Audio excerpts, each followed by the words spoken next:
What's going on, YouTube? It's your boy Double B here, back with another video.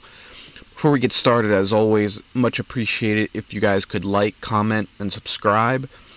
In the comments down below, you can just comment the number 2. Just helps the algorithm, helps push the video to help other people see it. Before we get into Thursday Night Football's picks, I'm just going to do a quick recap of what we did Tuesday night. Unfortunately, I did not have a video last night. I try to get as much videos out as possible. I try to get one every night, but sometimes with the NBA lines, they're not always out. By the time they come out, it's usually a lot too late. Usually coming out in the middle of the night, 2, 3 a.m. They're usually mostly up the next morning, so I try to get one out the night before. But, I'm not going to make a video for, I'm not going to force a play. Force plays just to make a video. So if I don't like anything usually the night before, there won't be a video for the following day. So these picks was from November 12th, Tuesday.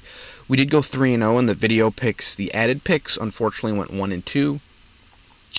It happens. I guess it's still a pretty good night overall, especially if you didn't see the pinned comments. We did pretty good for the video picks here.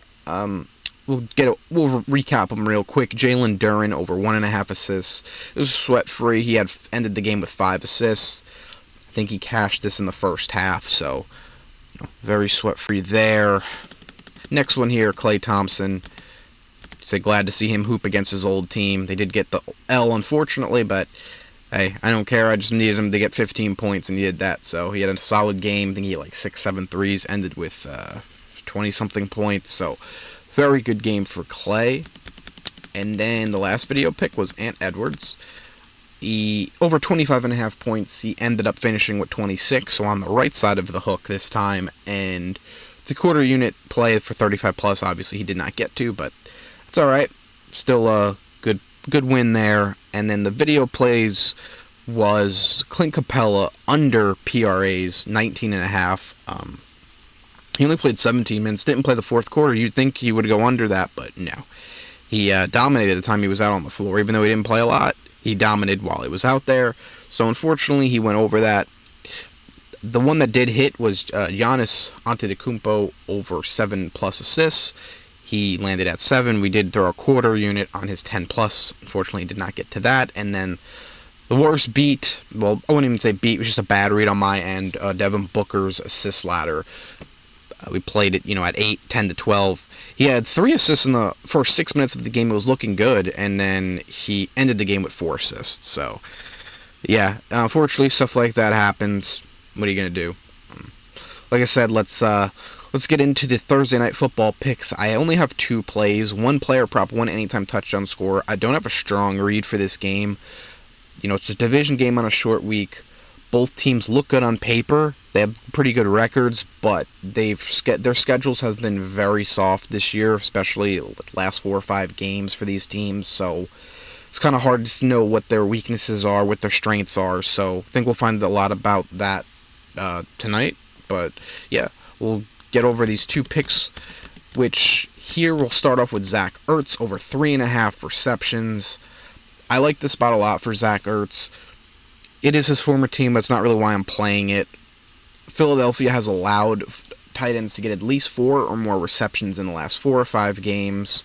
The likes of Jake Ferguson had 4 last week. Mike Gesicki, I believe, had like 6 or 7. The one that didn't go over was the Giant game, but the Giants are the Giants. So, they only throw the ball to 2 people anyways, so I don't really hold too much stock into that. David Njoku had like 5 catches, and that was with Deshaun Watson. And Evan Ingram had 5 catches. So, like I said, I think this is a good spot for Zach Ertz. Zach Ertz also has had at least 4 catches in 4 of his last 5 games. And, like I said, division game in Philly, that pass rush is going to be coming. I think, Jane Daniels is going to be looking for security blanket a lot. And I think that'll be Zach Ertz. That's why I leaned his receptions over his yards. I don't mind his yards either. I believe they're at like 32.5 last time I checked. I don't hate that. Just rather his receptions for this spot, but you can't go wrong either way. So I really like Zach Ertz tonight to have a good game. And then the anytime touchdown scorer will be A.J. Brown at FanDuel at +130. So A.J. Brown hasn't scored, admittedly, in the last 3 weeks, but I think that changes tonight. Washington does allow the 5th most touchdowns to receivers. And, you know, if you've been paying attention to them, if you watch their games, or even just look at the box score for that matter, wide receiver number ones have been killing them all year. It's nothing new. So I think that it's going to continue. This is a big game, you know, big division game for both teams. And I think both teams are going to rely on their stars. So, you know, I think the Eagles are going to be looking for A.J. Brown a lot. You know, this might be the first game since week 1 or week 2 where A.J. Brown, Devontae Smith, and Dallas Goedert are all healthy. So, you know, I think I think they're going to have a pretty good game. And like I said, I think that they're going to lean on A.J. Brown a lot, you know, of course, in the pass game. So, I like the spot, and yeah, those are my 2 picks. Like I said, I'm not going to force anything. A little nugget for you guys to note, you know, John Dotson, you know, I was thinking about sprinkling his anytime touchdown as a revenge game for him. He got traded from Washington to Philadelphia before the season started.